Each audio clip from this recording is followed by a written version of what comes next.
Our colleagues in the House are working on a bill to fund the government, to give President Obama excuse me, the tools he needs to take decisive action against ISIS. When that bill passes and comes over here, I'm confident we'll pass on a bipartisan vote. I'm glad we'll fund the government and give the President the tools he needs to combat ISIS. But you know, really, Americans expect more from us. So why don't we do something to really help them, such as what Senator Stabenow and others out there today, to look at the student loan debt crisis. $1.3 trillion Americans owe. And we have a bill that could pass today that would make student loans more affordable, allowing them to refinance their loans. It would save 25 million people thousands of dollars. So we're going to ask consent 3, 4 o'clock this afternoon to pass that. Republicans can work with Democrats to save middle-class families these thousands of dollars. This should be very easy to give them debt relief. Senator Reid, some members in both the Republican and Democratic caucuses are saying they'd like to have a vote on the Syria provision over here separate from the CR. And I know procedurally there's some difficulty there, but what do you say to that? Well, we'll see what we get from the House. It's my understanding they're going to have a separate vote over there, but I may be wrong. And then they will merge the bill together. And so we'll see when we get it and see what the temperature of the caucus is, and the Republicans, of course. That's my understanding that Senator McConnell a few minutes ago said he would vote for the CR. As I've said here, it will pass on a bipartisan basis. What do you think of the talk from some Republican senators that if they retake the Senate, they will try to revive Yucca Mountain, and the NRC commissioners that are being confirmed today, are they going to be opposed?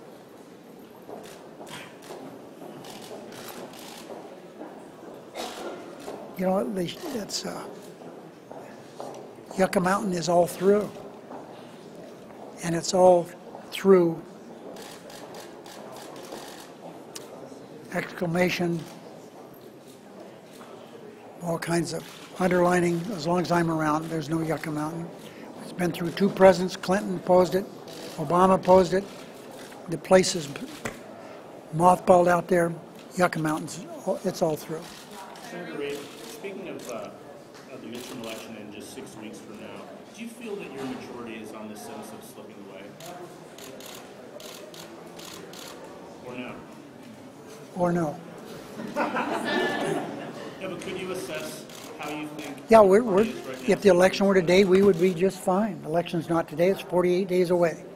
Senator Reid, have you by chance had a conversation with Greg Norman in Kansas about where he would caucus if he had to? I haven't had that conversation. Looking for the lame duck, you know you have to pass an extended bill, and some Democrats have been talking about potentially attaching anti-diversion legislation to the extenders package. Do you see that as a viable strategy for moving those through? Well, I'm hopeful that the president will do something administratively, since we're not doing anything legislatively with the inversion issue. And we'll see what the president does, if he does it, and if there's more needed than what he can do administratively, we'll take a look at it in the lame duck, of course. Senator Reid, what do you think of a narrow Republican majority using reconciliation to repeal Obama? Not much. Can it be done? Do you think it's possible? I'm not speculating on a Republican majority. Everyone, the press has been very favorable the last week or so. It's getting better every day. As you see in the political story yesterday, the Koch brothers decided not to spend more money in Colorado, I think Michigan, and one other state. We're doing fine. And I just think any talk about Republicans taking control of the Senate is really premature and not based upon fact. So how big a drag between presidents hoovering onto your candidates, particularly in red states? First of all elections are the same in this sense.